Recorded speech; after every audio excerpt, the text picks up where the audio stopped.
action RPGs often have multiple roles a player can choose to enjoy the game. Some characters can specialize in ranged abilities to whittle down foes from afar. Other characters might focus on having the most durability and protection to soak through damage. FromSoftware's Bloodborne forgoes defensive and ranged options within their game design. Bloodborne's combat focuses on aggression, not a mindless swinging of blades, but a calculated precision with each slash.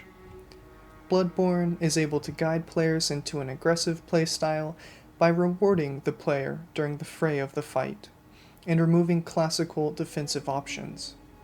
There is no correct way to play any video game out there, and if a game does try to railroad the player into one specific style of play with no other options, then I would say that is poor game design.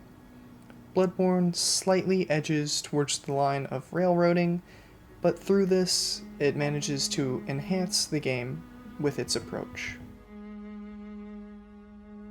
According to the F Extra Life Bloodborne wiki, there are only 2 shields within Bloodborne. One isn't even attainable within the base game, only being available through the Old Hunters DLC.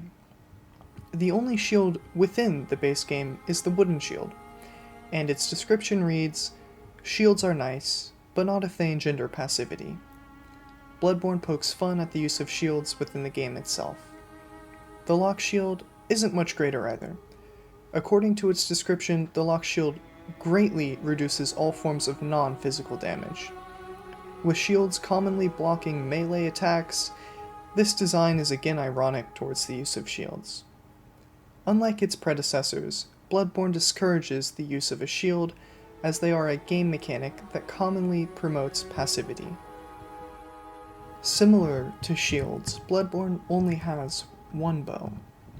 It is available within the Old Hunters DLC, and also functions as a melee weapon. It is interesting to note that Bloodborne does offer defensive options, but only after you have completed the base game.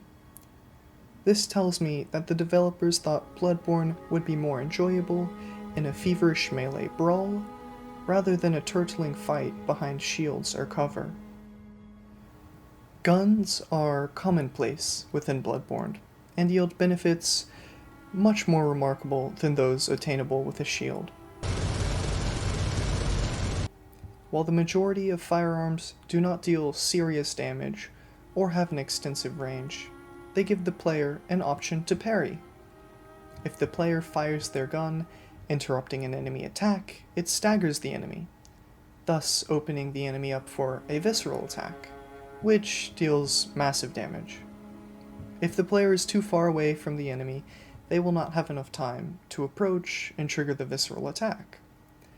This is another form of how Bloodborne promotes an aggressive playstyle, because even if the player can parry, they still have to be within striking distance to perform the visceral attack.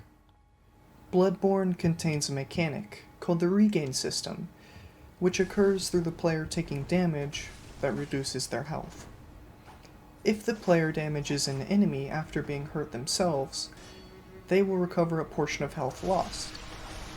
This system engages players in trading patterns with enemies, exchanging hit for hit in a furious battle only for the player to heal with each strike they land. By removing classic defensive options and encouraging players through mechanics, FromSoftware's Bloodborne expertly builds a game that engages players through its combat. I appreciate you watching my video. Enjoy the rest of your day.